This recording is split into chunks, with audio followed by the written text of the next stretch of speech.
So let's look at the role of the watchman and just dive a little bit deeper into that, because we're living in a time surrounded by watchmen. The term is used very loosely lately, and there are a lot of watchmen and watchwomen, watchmen on the walls, watchmen watching, watchmen called to be watchmen. What does it truly mean, instead of us in our English understanding of just someone who's watching, which denotes a lot of people at this stage of the game?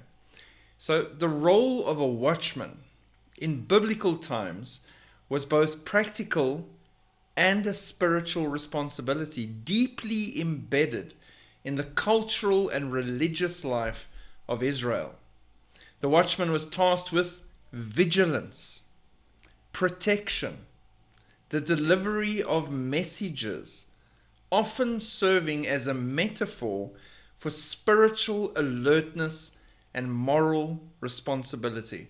Now, if we take just that and we apply it to today, and God has appointed watchmen for a time such as this hour of our visitation, when He is about to come back and fetch His bride, and we are to be vigilant, we are to protect, we are to deliver messages. God speaks through people. A lot of people don't believe this anymore, but He still speaks. And to be responsible and alert. Now, with that responsibility is where a lot get lost. They lose the responsibility that comes with being a watchman. You need to make sure about what you're doing and what you're saying and how you're applying yourself to the task that God has set.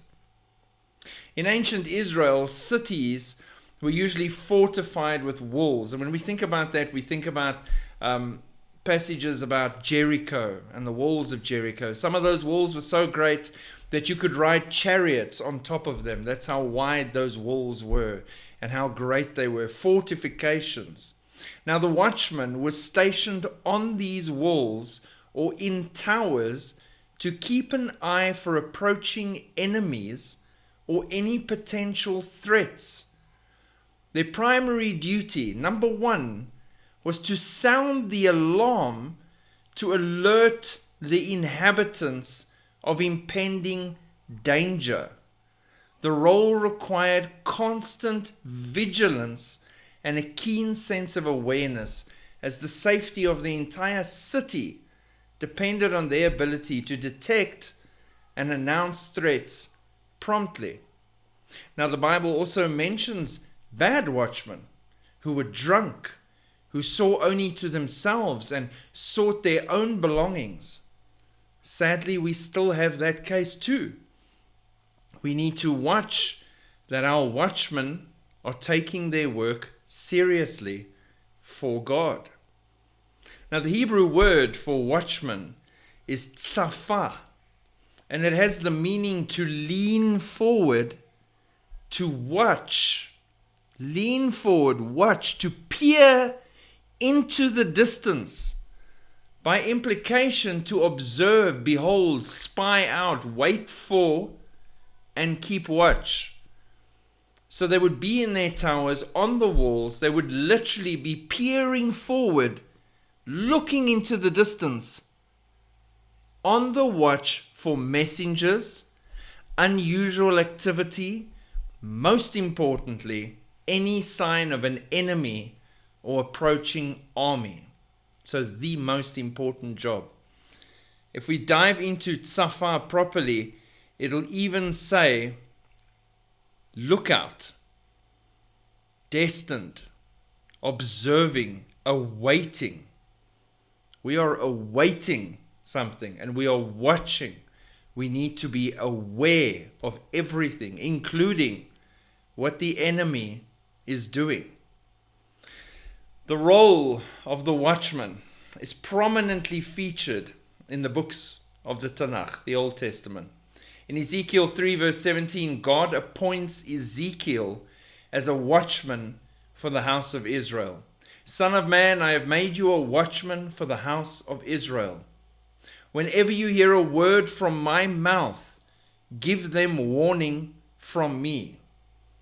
Now here the watchman's role extends beyond physical protection to spiritual oversight, emphasizing the responsibility to convey God's messages and warnings to the people.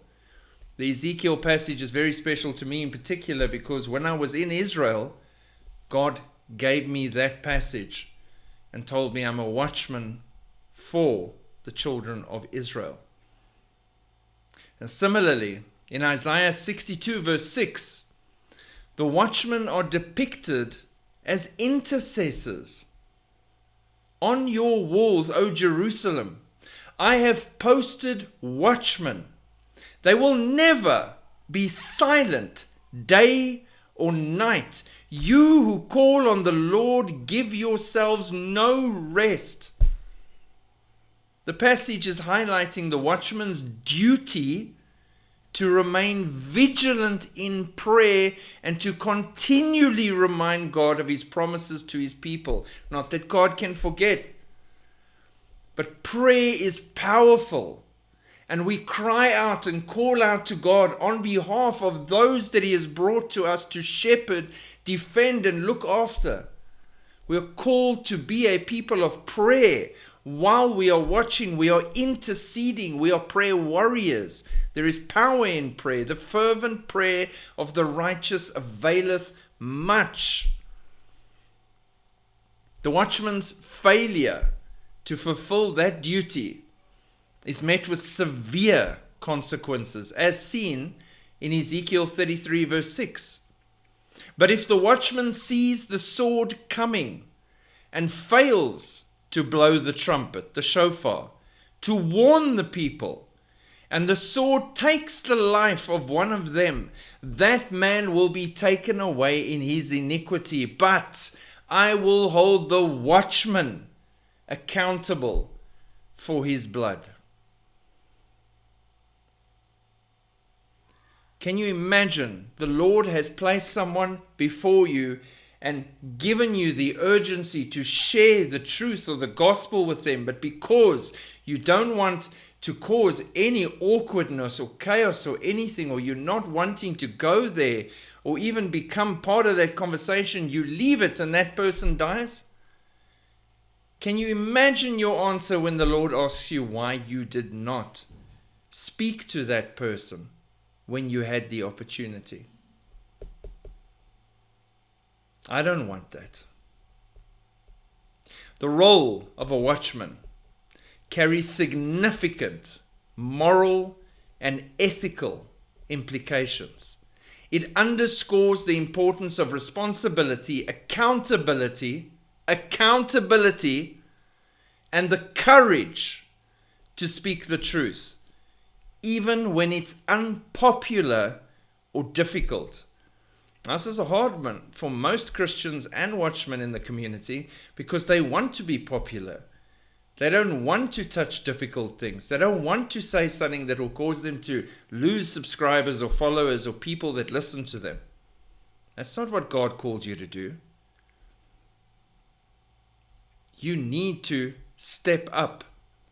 The watchman must possess integrity, deep commitment to the well-being of those they serve, prioritizing their duty over personal comfort or safety.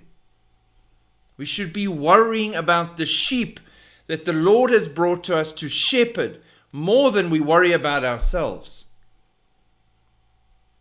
While the specific term watchman is not frequently used in the Brit Chadashah, the New Testament, the concept is echoed in the teachings of Jesus and the apostles. Believers are encouraged regularly to be watchful and alert, particularly concerning spiritual matters. In Matthew 24 verse 42, Jesus says to his disciples, "Therefore, keep watch, because you do not know the day on which your Lord will come."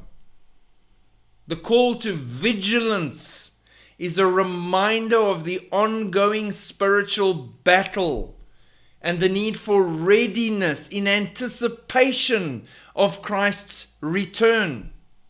We see the signs of our time. We see He's about to pick us up. All the prophecies unfolding, everything falling into place. Nature and the earth groaning, stars falling from the skies, chaos reigning, darkness rising. Everything the book of Ezekiel, Daniel, and Revelation spoke of happening before our eyes. We know this is that hour, the very end. Therefore, be vigilant, because of the battle against the principalities and the powers, the spiritual battle going on. Protect the sheep, equip them, teach them, guide them. Let them grow focused on an intimate relationship with Jesus Christ and the Holy Spirit, because then they shall not be moved. That's your focus. 1 Peter 5 verse 6 to 9 says, "Therefore humble yourself under the mighty hand of God, that He may exalt you in due time, casting all your care upon Him, for He cares for you. Be sober, be vigilant, because your adversary, the devil, walks around like a roaring lion, seeking whom he may devour. Resist him, steadfast in the faith, knowing that the same sufferings are experienced by your brotherhood in the world." He is focusing you on being vigilant and watching for the enemy and protecting those around you from the one who walks around like a roaring lion. He is not a roaring lion. He is a snake. He walks around like a roaring lion. We will resist and be steadfast in our faith. Through the Watchman's example, Christians are called to that alertness, to intercession, to faithfully proclaiming God's truth in a world that stands in complete opposition to His ways.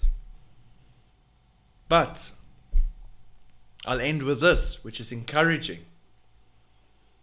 Psalms 121 verse 4 to 5 says the following: "Behold, He who keeps Israel shall neither slumber nor sleep.